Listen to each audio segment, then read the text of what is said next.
Hello everyone, welcome back to my channel. তোমরা সবাই কেমন আছো? আশা করি সবাই ভালো আছো। তো আজকে আমি একটা নতুন টিজারের রিভিউ করব। টিজারটা আমি অল্প আগে দেখলাম। টিজারটার নাম হলো রক্ত বীজ 2। তো এটা বেঙ্গলি মুভি হতে চলেছে। তো এই মুভির টিজারটা আমি রিভিউ করব তোমাদের সাথে। তার আগে বলে দিই, তোমরা যদি রিভিউ দেখো পছন্দ করো বা ট্রেলারের রিভিউ দেখো পছন্দ করো, তাহলে আমার এই চ্যানেলটা সাবস্ক্রাইব করে দিও, কারণ আমি এই চ্যানেলে সবসময় রিভিউ করে থাকি। তাহলে চলো শুরু করা যাক এই ট্রেলারের রিভিউটা। তো ট্রেলারটা কেমন সেটা আমি তোমাকে বলবো। এক কথায় যদি বলতে পারি, এই ট্রেলারটা একদম দারুণ ট্রেলার। কারণ এই ট্রেলারের ভিতরে অ্যাকশন, ক্রাইম, থ্রিলার সব ধরনের বস্তু দেখানো হয়েছে। তো এই টিজারের ভিতরে যদি কাস্টের কথা বলি, এই টিজারের কাস্ট বহুত বড়। তোমার হলো অঙ্কুশ হাজরা, আবির, তারপর হলো মিমি চক্রবর্তী, তারপর হলো নুসরাত, তারপর কৌশিক, তারপর ভেক্টর ব্যানার্জি। বহুত বড় কাস্ট আছে। এটা একটা পলিটিক্যাল মুভিও। তোমার হলো ওয়েস্ট বেঙ্গল আর হলো বাংলাদেশের মানে পার্টিশন নিয়ে সেখানে টেররিস্ট অ্যাটাক হয়ে যাবো এরকম ধরনের আর কি দেখানো হয়েছে। তোমার অ্যাক্টিং এলা কার কেমন আছে সেটাও বলি। তো আবির চৌধুরীকে একটা পুলিশ অফিসার রোলে দেখানো হয়েছে।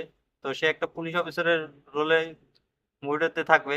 তো তারপর অঙ্কুশ হাজরাকে দেখানো হয়েছে যে যেখানে অঙ্কুশ হাজরাকে ব্রেন ওয়াশ করা হইতেছে। অঙ্কুশ হাজরা আমার মনে হয় টেররিস্ট গ্রুপে জয়েন করে, তাকে ব্রেন ওয়াশ করে দেয় যে আমাদের ইন্ডিয়ার বিষয়ে বোধহয় খারাপ কিছু বলে এরকম ধরনের। তো টিজারে অমনই দেখা গেছে। তারপরে কাঞ্চনকে দেখা গেছে অল্প কমেডি করতে।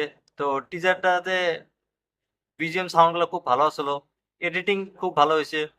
তারপরে তোমার হলো সেখানে কিন্তু তোমার শেখ হাসিনার মতো একটা মহিলা প্রাইম মিনিস্টার দেখানো হয়েছে, তারপরে ভিক্টর ব্যানার্জিকে কোনো একটা নেতা হিসেবে দেখানো হয়েছে। তো টিজারটা পুরো মশলা টিজার ছিল। তো টিজারের ভিতরে সবকিছু ছিল।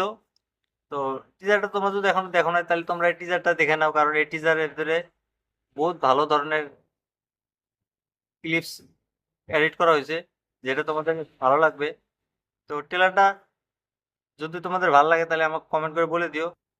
এরকম ভিডিও দেওয়ার জন্য তোমরা আমার চ্যানেলটা সাবস্ক্রাইব দিও, কারণ এই চ্যানেলে আমি সবসময় এরকম ধরনের আপডেট দিয়ে থাকি।